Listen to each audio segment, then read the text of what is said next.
Perkenalkan Pak, nama saya Seliner Faradilah, NIM 1904030004 dari kelas Teknik Industri A, mata kuliah Organisasi Manajemen Perusahaan Industri. Pada kesempatan kali ini, saya akan menjelaskan materi mengenai penggerakan atau actuating. Adapun pokok pembahasan yang akan saya jelaskan yaitu definisi penggerakan dan juga prinsip-prinsip dari penggerakan. Yang pertama ada definisi. Terdapat beberapa definisi dari penggerakan atau actuating yang dikemukakan oleh beberapa ahli. Seperti diantaranya ada George R. Terry yang mendefinisikan penggerakan atau actuating itu adalah tindakan untuk mengusahakan agar semua anggota kelompok itu berusaha untuk mencapai sasaran-sasaran sesuai dengan perencanaan manajerial dan usaha-usaha organisasi. Lalu menurut Sondang Pesiagian, penggerakan itu didefinisikan sebagai keseluruhan usaha, cara, teknik, dan metode untuk mendorong para anggota organisasi agar mau dan ikhlas bekerja dengan sebaik mungkin demi tercapainya tujuan organisasi dengan efisien, efektif, dan juga ekonomis. Lalu selanjutnya ada prinsip-prinsip penggerakan atau actuating. Terdapat 8 prinsip penggerakan, yaitu seperti pertama, power, kedua, otonomi atau otoritas, ketiga, koordinasi, keempat, kepemimpinan, kelima, sistem manajemen, keenam, komunikasi, ketujuh, motivasi, dan yang kedelapan, kerjasama. Yang pertama itu power atau kekuasaan. Power atau kekuasaan ini didefinisikan sebagai kapasitas untuk mempengaruhi perilaku orang lain. Sumber dari kekuasaan ini dibagi menjadi dua, yaitu kekuasaan posisi dan kekuasaan personal. Kekuasaan posisi ini meliputi paksaan, hubungan, keahlian, informasi, legitimasi, referensi, dan penghargaan. Lalu kekuasaan personal itu meliputi kecerdasan, sosiabilitas, kepekaan sosial, kecakapan berbicara atau kontrol pribadi, percaya dan yakin diri, penampilan diri, teguh pendirian atau berketetapan hati, ketulusan dan magnetis, energik, rasa tanggung jawab dan berani memikul resiko, bijak dan humor, dan juga karismatik. Yang kedua ada otonomi atau otoritas. Otonomi atau otoritas ini merupakan kekuatan untuk mencapai suatu hasil atau sasaran, tetapi hanya kekuatan yang telah digariskan menurut hierarki atau garis komando formal. Lalu otonomi atau otoritas itu tertanam pada posisi, yang artinya otoritas tidak tergantung individu ataupun karakteristik individu. Lalu otoritas itu mengalir vertikal dari atas ke bawah, sehingga menurut hierarki vertikal, besarnya bergantung pada posisi. Semakin tinggi hierarki posisi, maka akan semakin besar pula otoritas yang dimiliki. Lalu koordinasi. Menurut E.F.L. Brecht, koordinasi itu merupakan suatu kegiatan yang menyeimbangkan dan menguatkan tim dengan memberikan lokasi kegiatan yang sesuai kepada masing-masing anggotanya dan menjaga agar kegiatan tersebut dilaksanakan dengan keselarasan yang semestinya antara para anggota. Adapun manfaat dari koordinasi yang pertama, rasa tanggung jawab dari masing-masing bidang akan dapat diciptakan.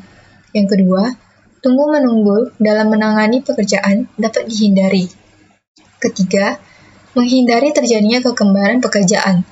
Yang keempat, menghindari terjadinya kekosongan pekerjaan terhadap suatu aktivitas itu dapat dihindari. Kelima, adanya kesadaran di antara para pejabat untuk saling membantu. Yang terakhir, menyadari akan peranan masing-masing bidang dalam suatu organisasi. Lalu, ada hubungan kerja di dalam organisasi. Meliputi 5. Yang pertama, hubungan kerja hierarki atau komando, hubungan kerja pengawasan, hubungan kerja konsultatif, hubungan kerja direksi, dan hubungan kerja fungsional. Pada slide ini terdapat 2 gambar. Pada gambar sebelah kiri, itu adalah alat untuk melakukan hubungan horizontal, dan gambar yang di sebelah kanan ini merupakan alat untuk melakukan hubungan vertikal, di mana pada gambar yang sebelah kiri terdapat suatu garis yang meliputi dokumen tertulis, kontak langsung, penghubung, satuan tugas atau satgas, tim, dan integrator permanen. Sedangkan pada gambar yang ada di sebelah kanan, pada garis ini meliputi hierarki, peraturan dan prosedur, rencana dan jadwal, penambahan tingkat atau posisi pada hierarki, dan juga sistem informasi vertikal. Selanjutnya itu adalah kepemimpinan atau leadership. Kepemimpinan atau leadership sangat dibutuhkan di dalam suatu organisasi.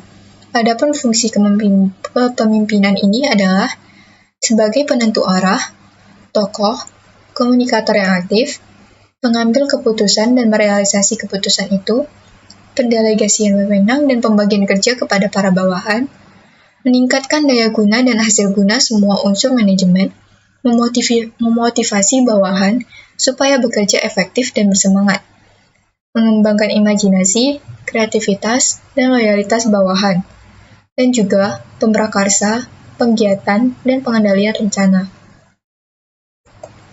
Selanjutnya ada sistem manajemen. Sistem manajemen itu merupakan implementasi mengenai bagaimana cara mencapai sasaran atau how to reach sasaran yang telah ditetapkan oleh organisasi.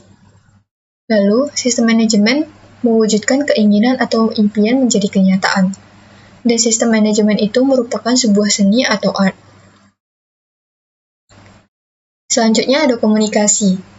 Tujuan dari komunikasi itu untuk memberikan perintah, laporan, informasi, ide, saran, berita, dan menjalin hubungan-hubungan dari seorang komunikator kepada komunikan dan penerimanya. Di sini terdapat 7 informasi yang harus dikomunikasikan secara efektif, yaitu yang pertama, kebijakan dan sasaran perusahaan. Yang kedua, cara dan sarana yang dapat meningkatkan efisiensi serta produktivitas. Yang ketiga, hasil dan pencapaiannya. Yang keempat, persoalan keamanan industrial, kesehatan, dan kesejahteraan. Yang kelima, rencana dan prospek masa depan. Yang keenam, pendidikan, yaitu umum dan khusus. Yang ketujuh, aspek kondisi pelayanan dan peningkatan yang diinginkan. Selanjutnya ada motivasi. Tingkah laku seseorang itu dipengaruhi serta dirangsang oleh keinginan, kebutuhan, tujuan, dan kepuasannya. Sehingga rangsangan ini timbul dari diri sendiri dan juga dari luar. Lalu rangsangan ini akan menciptakan motivasi yang akan mendorong orang untuk bekerja, untuk memperoleh kebutuhan dan kepuasan dari hasil kerjanya tersebut. Adapun 4 faktor yang menentukan motivasi kerja yaitu sifat pegawai, sifat pekerjaan, sifat pimpinan, dan juga iklim. Lalu yang terakhir ada kerjasama. Kerjasama itu bisa dilihat pada gambar berikut ini, di mana di dalam sebuah organisasi terdapat sebuah asosiasi atau institusi yang menaungi. Di dalamnya organisasi itu berkolaborasi dan saling berinteraksi yang terdiri dari kelompok dan tim leader yang sebagai pemimpinnya. Sekian penjelasan dari materi yang akan sudah saya jelaskan.